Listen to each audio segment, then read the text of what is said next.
बच्चों, अर्धवार्षिक परीक्षा 2024-25 हाफ ईयरली एग्जाम 2024-25 कक्षा 9 गणित का जो पेपर है वो आपके मिल चुका है। इस वीडियो के अंदर मैं आपको कंप्लीट पेपर बताने वाला हूं, तो वीडियो को आपको कंप्लीट देखना है, वीडियो को पूरा देखना है। और वीडियो को शुरू करने से पहले आप सभी बच्चों से मेरी एक रिक्वेस्ट है, यदि अभी तक आपने हमारे चैनल को सब्सक्राइब नहीं किया है तो सब्सक्राइब कर लीजिए और साथ में नोटिफिकेशन बेल को प्रेस कर लीजिए। और अगर आपने ये पूरा पेपर एग्जाम से पहले अच्छे से आपने तैयार कर लिया तो पूरे 70 मार्क्स है वो इस पेपर में आप आराम से ला सकते हैं। तो वीडियो को कंप्लीट देखना है। और जैसा कि प्यारे बच्चों आप यहां पर देख सकते हैं कि अर्धवार्षिक परीक्षा 2024-25 सबसे पहले आपको यहां पर जो बॉक्स दिया गया है इसमें अपने रोल नंबर फिल करने हैं। और अर्धवार्षिक परीक्षा 2024-25 हाफ ईयरली एग्जाम 2024-25 का ये पेपर है आपके। और कक्षा 9 गणित मैथ्स का ये पेपर है आपके। और इस पेपर में आप देख सकते हैं समय आपको 3 घंटे 15 मिनट का दिया गया है और पूर्णांक है आपके 70, यानी 70 नंबर का ये पेपर आपके होने वाला है। तो पूरे 70 मार्क्स हैं वो आप आराम से ला सकते हैं। और यहाँ पर आप देख सकते हैं आपको निर्देश दिए हैं कि सभी प्रश्न करने अनिवार्य हैं और प्रत्येक प्रश्न का उत्तर है वो दी गई उत्तर पुस्तिका में लिखें, यानी प्रत्येक प्रश्न का उत्तर आपको करना है। और उनका जो उत्तर है वो आपको जो उत्तर पुस्तिका आपको दी गई है उस उत्तर पुस्तिका में आपको करना है पूरा पेपर। तो इस पेपर को कंप्लीट आपको तैयार करना है। ये पूरा पेपर इस वीडियो के अंदर मैं आपको बताने वाला हूँ। तो प्यारे बच्चों ये पूरा पेपर मैंने पहले सोल्व कर लिया है, साथ में जो आंसर है वो भी आप देख सकेंगे। तो यहाँ पर पहला क्वेश्चन है कि निम्न वस्तुनिष्ठ प्रश्नों के उत्तर का सही विकल्प चयन कर उत्तर पुस्तिका में लिखिए। इसमें पहला प्रश्न है कि अपरिमेय संख्या होगी। तो यहाँ पर 4 ऑप्शन दे रखे हैं आपके। ए ऑप्शन में दे रखा है 2/4, बी में आपके √3, सी में √9 और द में आपके 3/4। तो इसमें ब ऑप्शन आपका करेक्ट हो जाएगा। और उसके बाद में दूसरा प्रश्न है कि 36/100 है, इसका आपको दशमलव प्रसार बताना है। तो इसका दशमलव प्रसार क्या होगा आपके, इसमें 4 ऑप्शन दे रखे हैं आपके। ए ऑप्शन में 3.6 और ब ऑप्शन में 0.36 और स ऑप्शन में 36 और द ऑप्शन में आपके 100। तो इसमें भी आपके ब ऑप्शन करेक्ट होगा। और उसके बाद में तीसरा प्रश्न है कि 1/√3 किस प्रकार की संख्या है। तो ए ऑप्शन में अपरिमेय और ब ऑप्शन में अपरिमेय और स ऑप्शन में प्राकृत और द ऑप्शन में पूर्णांक। तो इसमें भी ब ऑप्शन आपका सही होगा, अपरिमेय संख्या। और उसके बाद में देखिए प्रश्न संख्या 4 है आपके। px बराबर 2x + 1 का एक शून्यक होगा। तो इसमें शून्यक बताना है। ए ऑप्शन में 1/2 और ब ऑप्शन में 3 और स ऑप्शन में माइनस का 1/2 और द ऑप्शन में आपके 1। तो इसमें स ऑप्शन आपका सही हो जाएगा। और प्रश्न संख्या 5 है कि 2 - 3x² + x में x² का गुणांक आपको बताना है। तो इसमें x² का गुणांक होगा आपके -3 होगा।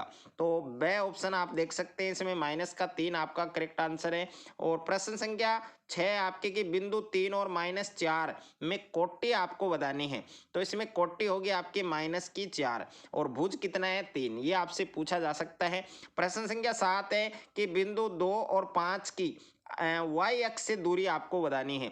तो इसमें वाई एक्स से दूरी कितनी हो जाएगी आपके, ए ऑप्शन यानी 2 हो जाएगा। और प्रश्न संख्या 8 है कि 2 बिंदुओं से गुजरने वाली रेखाओं की जो संख्या है वो कितनी होगी। तो 1 होगी, इसमें ए ऑप्शन आपका सही होगा। और उसके बाद में प्रश्न संख्या 9 है कि समतल में एक्स अक्ष पर एक बिंदु के निर्देशांक होंगे। तो इसमें x और 0 होंगे, यानी ब ऑप्शन आपका करेक्ट होगा। और प्रश्न संख्या 10 है कि एक समबाहु त्रिभुज की जो भुजा है वो 6 सेमी है। तो इस त्रिभुज का क्षेत्रफल कितना होगा। तो इस त्रिभुज का क्षेत्र समबाहु त्रिभुज का क्षेत्रफल का जो सूत्र है वो आपको याद रखना है, √3/4 गुणा भुजा स्क्वायर। ओके, तो इसका जो हम मान ज्ञात करेंगे तो 9√3 सेमी स्क्वायर आएगा। और उसके बाद में प्रश्न संख्या 2 है आपके कि निम्नलिखित प्रश्नों में रिक्त स्थानों की पूर्ति करते हुए उत्तर पुस्तिका में लिखिए। तो इन सारे क्वेश्चंस के आंसर मैंने ऑलरेडी लिख रखे हैं। तो यहाँ पर पहला प्रश्न है कि मूल बिंदु के निर्देशांक। तो मूल बिंदु के निर्देशांक 0 0 होते हैं, ये आपको याद रखना है। दूसरा क्वेश्चन है यदि 2 रेखाएं एक दूसरे पर लंब हो तो वे परस्पर होती हैं, तो इसमें प्रतिच्छेदी आएगा। और तीसरा प्रश्न है, यदि दो रेखाएं परस्पर लंबवत हो तो उनके मध्य कोण कितने डिग्री का होता है? 90 डिग्री का। और प्रश्न संख्या 4 है, पाई का मान होता है, तो पाई का मान 22/7। और प्रश्न संख्या 5 है, गोले का पृष्ठीय क्षेत्रफल 4πr²। और प्रश्न संख्या 6 है कि 32 सही 1/5 का मान होगा, तो इसमें 2 हो जाएगा। और प्रश्न संख्या 7 है कि 0.3796 एक दशमलव प्रसार है, तो इसमें शांत आएगा आपके। और प्रश्न संख्या 8 है कि शंकु का वक्र पृष्ठीय क्षेत्रफल होता है, तो शंकु का वक्र पृष्ठीय क्षेत्रफल का सूत्र क्या होता है? πr/l। उसके बाद में हिरोन का सूत्र आपको पूछा है, तो √s कोष्टक s - a s - b और s - c। और प्रश्न संख्या 10 है, यदि दो शीर्षाभिमुख कोणों में से एक कोण 90 डिग्री है तो दूसरा कोण भी क्या होगा? 90 डिग्री का होगा। और उसके बाद में खंड ब है आपके, अति लघुत्रात्मक प्रश्न आपको दिए गए हैं, लघुत्रात्मक प्रश्न आपको दिए गए हैं। तो तीसरा प्रश्न है कि 1/√7 - 2 के हर का आपको परिमेयकरण करना है। और प्रश्न संख्या 4 है कि 3 और 4 के बीच 4 परिमेय संख्याएं ज्ञात कीजिए। और प्रश्न संख्या 5 है कि 0.6 और इसके ऊपर बार है, इसको p/q के रूप में व्यक्त करना है, जहां p और q क्या है? एक पूर्णांक है, और q नॉट इक्वल क्या है? 0। और प्रश्न संख्या 6 है कि 2x + 1 और इसका क्यूब है, इस घन को आपको प्रसारित रूप में लिखना है। और उसके बाद में प्रश्न संख्या 7 है आपके कि k का मान ज्ञात कीजिए, जबकि px = x² + x + k का एक गुणनखंड x - 1 है। और प्रश्न संख्या 8 है कि निम्न समीकरण के 4 हल ज्ञात कीजिए, तो इसमें 4 हल ज्ञात करने हैं, 2x + y = 7। प्रश्न संख्या 9 है कि k का मान ज्ञात करो, जबकि x = 2 y = 1 और समीकरण 2x + 3y = k का एक हल है। प्रश्न संख्या 10 है कि निम्न बिंदुओं को क्रांतीय तल में अंकित कीजिए, तो यहाँ पर 4 बिंदु आपको दे रखे हैं, इनको आपको क्रांतीय तल में अंकित करना है। प्रश्न संख्या 11 है कि निम्न की परिभाषा लिखिए, तो एक तो समांतर रेखा है, दूसरा है रेखाखंड, इन दोनों की आपको डेफिनेशन लिखनी है। और प्रश्न संख्या 12 है आपके कि दी गई आकृति में यदि AC = BD हो तो सिद्ध करो कि AB = भी क्या है? CD हो। और उसके बाद में खंड 6 है आपके, खंड 6 में आपके यहाँ पर आप देख सकते हैं 13 से लेके 17 तक की क्वेश्चन है। तो क्वेश्चन नंबर 13 है कि उस त्रिभुज का क्षेत्रफल ज्ञात करो जिसकी भुजाएं 15 मीटर, 11 मीटर और 6 मीटर हैं। और प्रश्न संख्या 14 है कि एक शंकु का कुल पृष्ठीय क्षेत्रफल ज्ञात करो जिसकी तिर्यक ऊंचाई 21 मीटर और आधार का व्यास है 24 मीटर।